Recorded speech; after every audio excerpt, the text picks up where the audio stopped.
morning, class. Good morning, ma'am. Please stand up for the prayer. Class Mayor, please lead the prayer. Okay.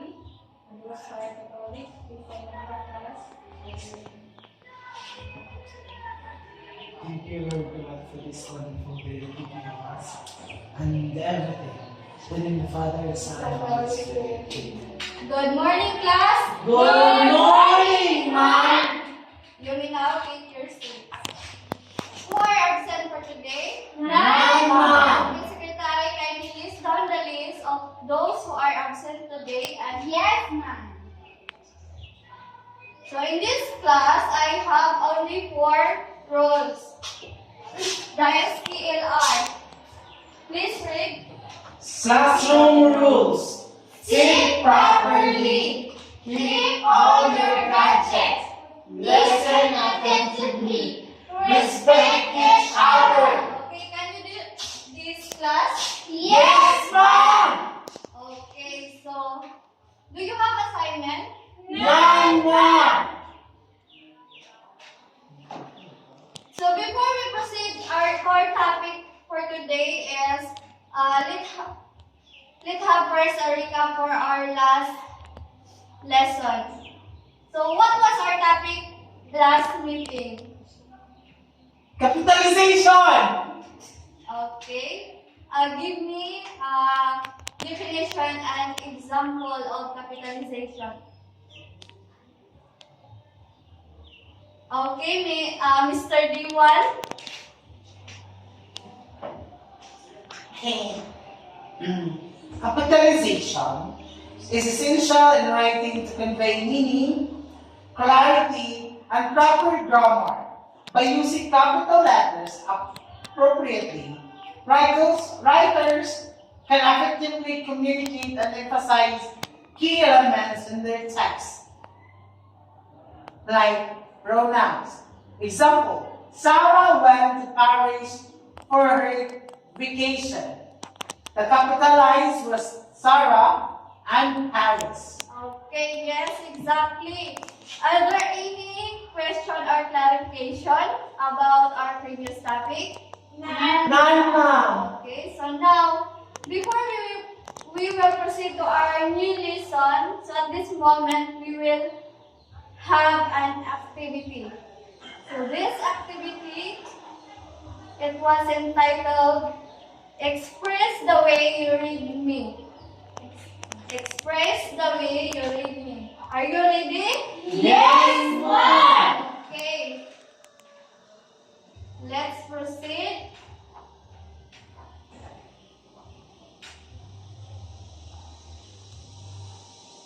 Okay, Mr. Navarro. Can you read this? Express the way you read. Do you love me? With feelings. Again. Michelle, do you love me? Okay, thank you. Next. Miss Bacordо.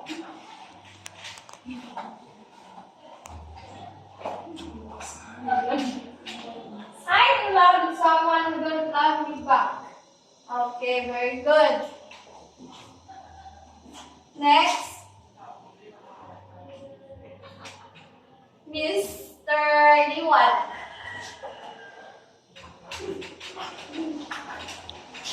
Can you read? With emotion? Yes.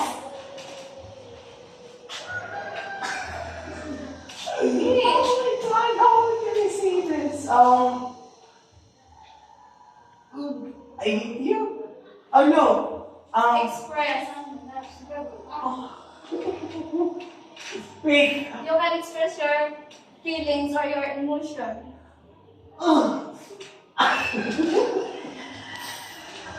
I'm sorry, guys. Again. I'm sorry.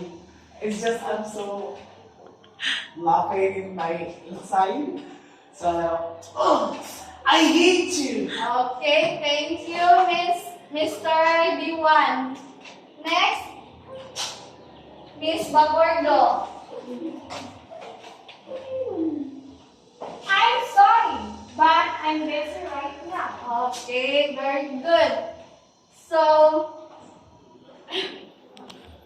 those sentences, what do you think of our lesson for today? Okay, Miss Chimera. Punctuation marks, ma'am. Okay, thank you. So, our topic is all about punctuation marks. So, now class, please read first the objectives.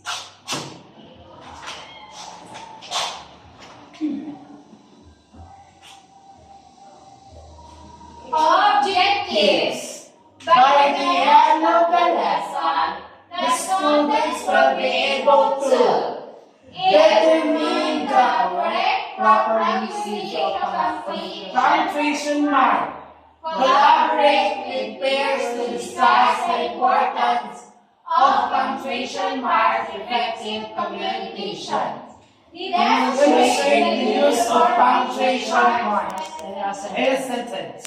Okay, thank you. So, before we proceed to our topic, so I have a game. So this game, what we call pass the baton. So now class, we dance while passing the baton. And when the music stops, the one who holds the baton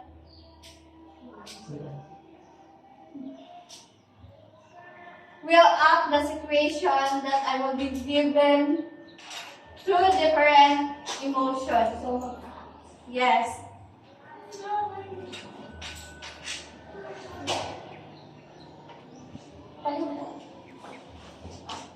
are you ready, class? Yes, ma'am.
Okay, Miss Bacardo.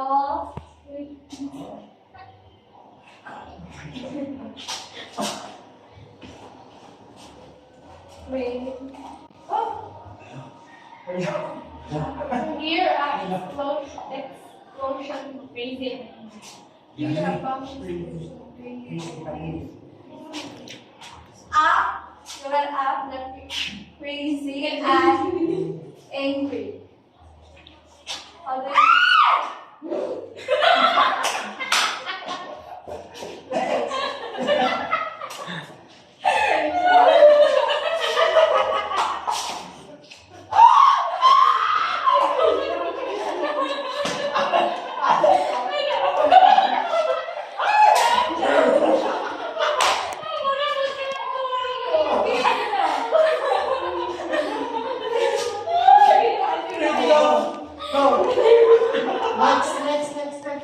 Let's move on.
Pwede siya matuyo.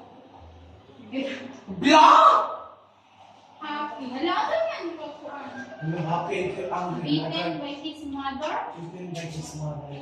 Ito mo. Ito to sa happy. Hindi mo ikaw na bahala ko.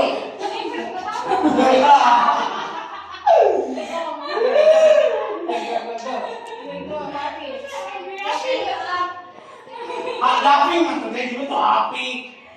Paano to?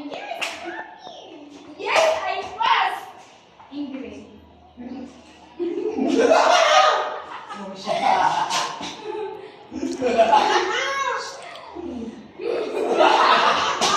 Again.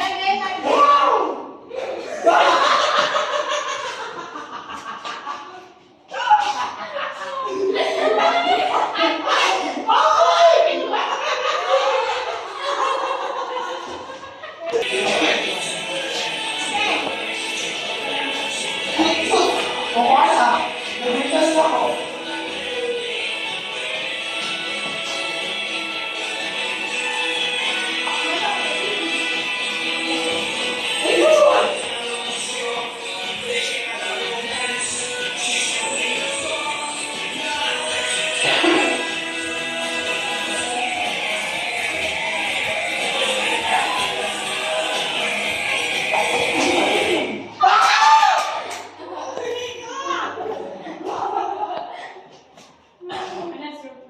Ah, surprise na rin.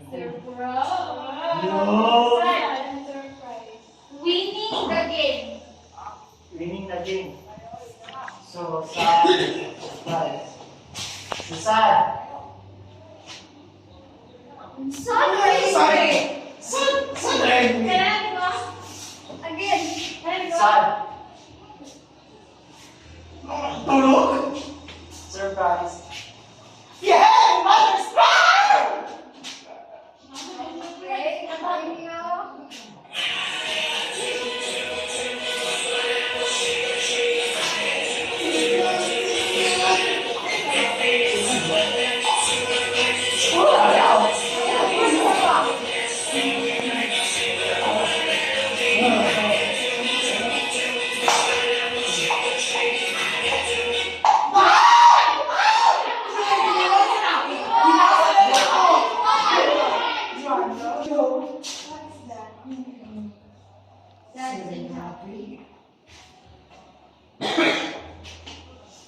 Living for a month.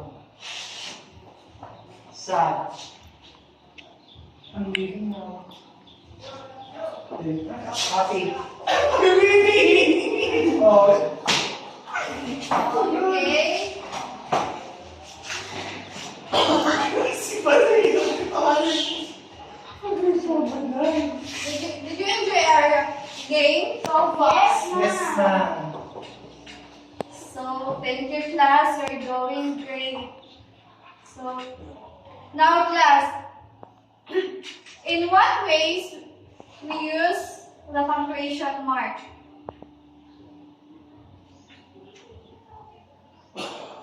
Yes, Macardo. Please The end start. of the sentence like period mark, period question mark, and punctuation mark. Okay, thank you. Exclamation point. Exclamation point. Exclamation mark. Exclamation point. So, punctuation marks serve various purposes in writing.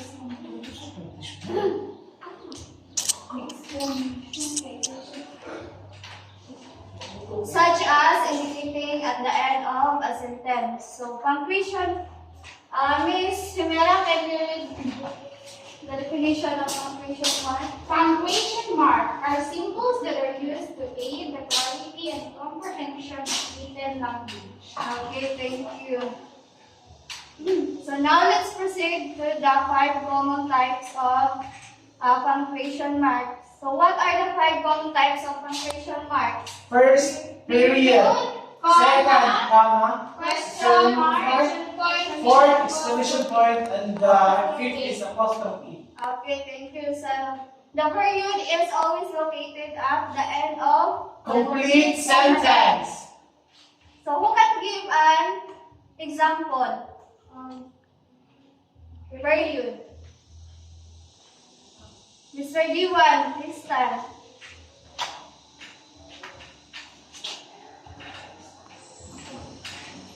Give me an example using that use period. I'm in love with her. Okay. So the period is used at the end of the direct and indirect Sentence. sentence. Next is comma. Rico, please read. Use comma to separate word clauses or ideas within a sentence. Okay. So example of comma is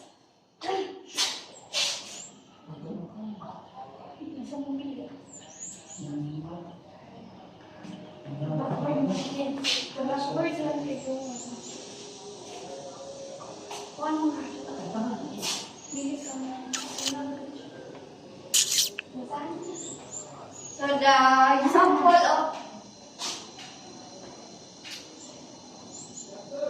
the example of comma, She bought apples, orange, and bananas.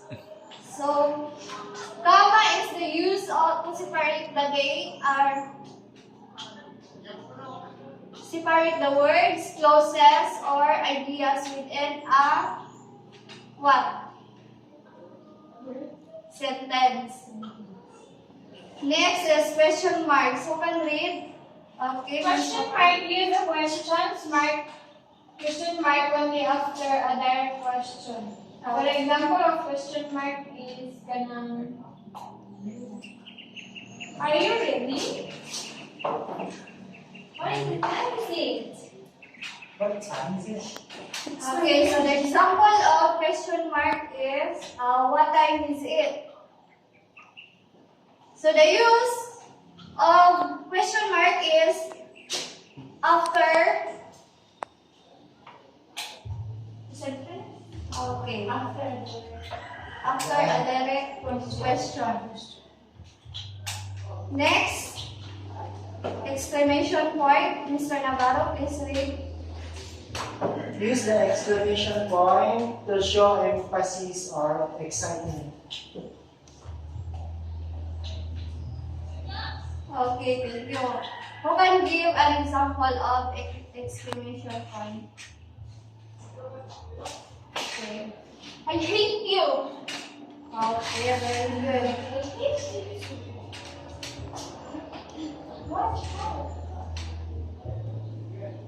So the use of exclamation point is to emphasize or excitement. Next is apostrophe. Used as the substitute for missing letter when word has the construction nana and. Okay, so apostrophe is shows the passive case like cannot, Can.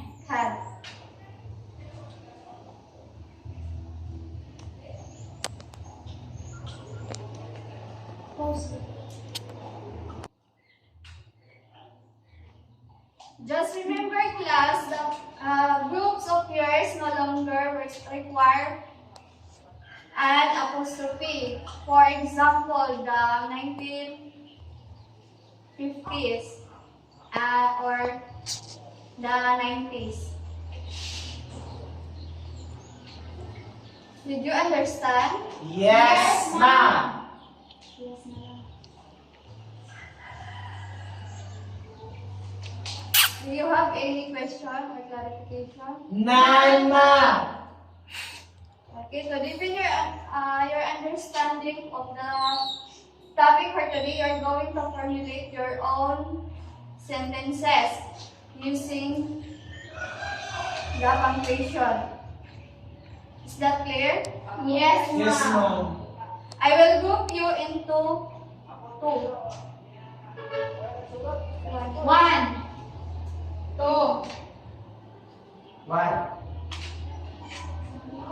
To. Okay, group 1, please forward. In front.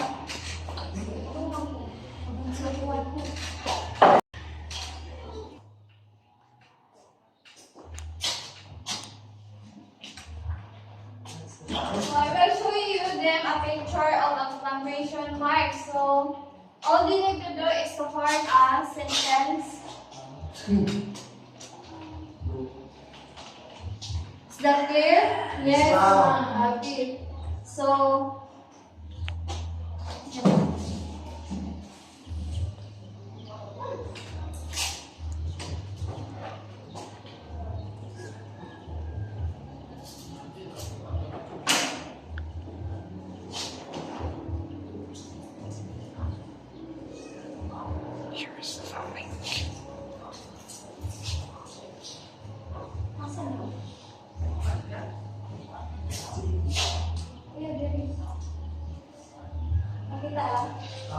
okay, your criteria for scoring is grammar, 15 points, clarity, 15 points, presentation, 10, cooperation, 10, total of 50.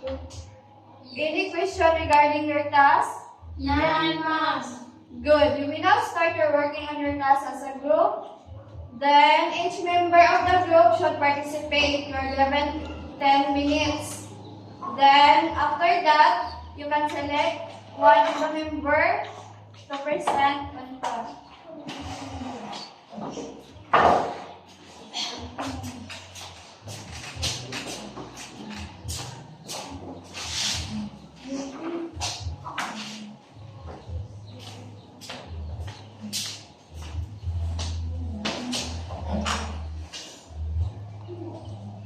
Try mo ay kuan.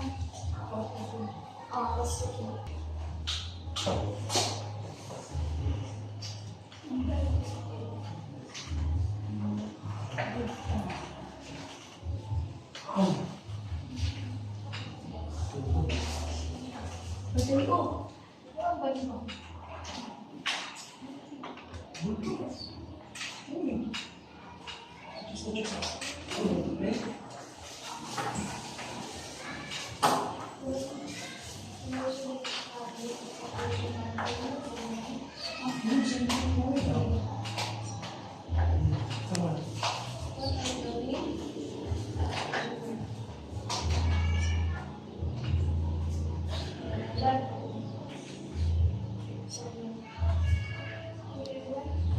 Done, ma'am. Ouch. Ouch, baby.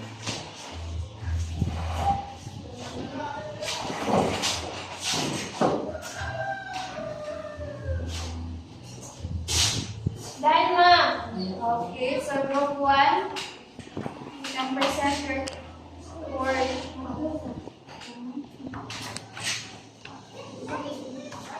So, our sentence in the apostrophe is it doesn't work this time. Next one is comma. I bought chocolates, milk, strawberries from the store. Period is fine. The apple in the table. An exclamation point like wow. Then a question mark like where are we going? Okay, thank you. Please pass your work. Okay, next group 2.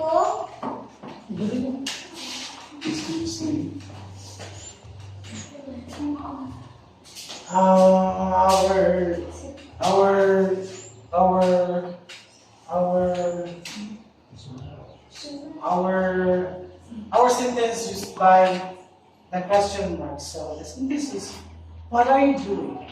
Like you question something or someone. Next. And then we use this period. We use this period in a sentence to I love the book. And the third is we use the exclamation point. The sentence, the phrase is you heard me, and the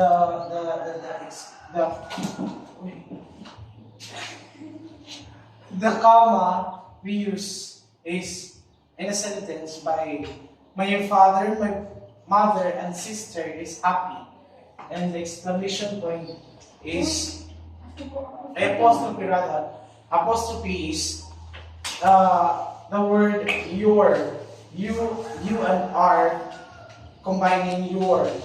Okay. So, do you understand our lesson for today, class? Yes, ma'am. Okay, very good. Now, Mr. Rico, can you explain to us about punctuation mark?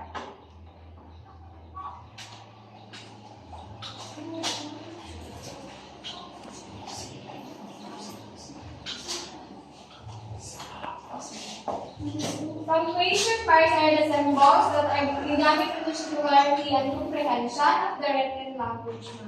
Okay, excellent. I am glad that you are able to understand our lesson for this morning. So, do you have any question or clarification? None, ma'am. Okay, since there is none, we will have a short quiz.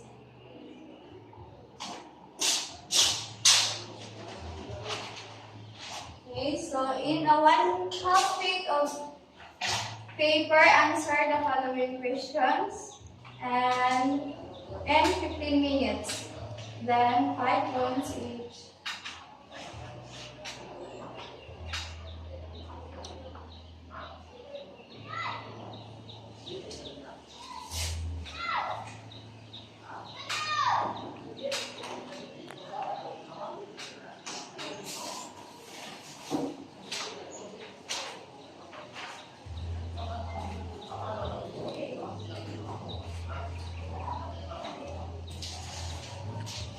Ma'am, done.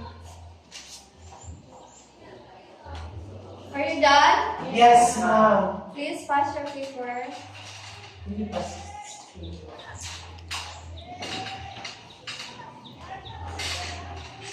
Then, please copy your assignment.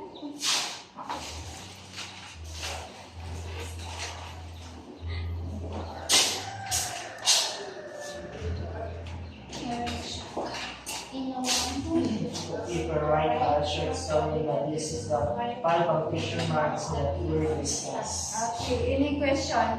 None, ma'am. None, ma'am. Okay, if there is none, that will be all for today. Goodbye, class. Goodbye, ma'am. And See you Tomorrow.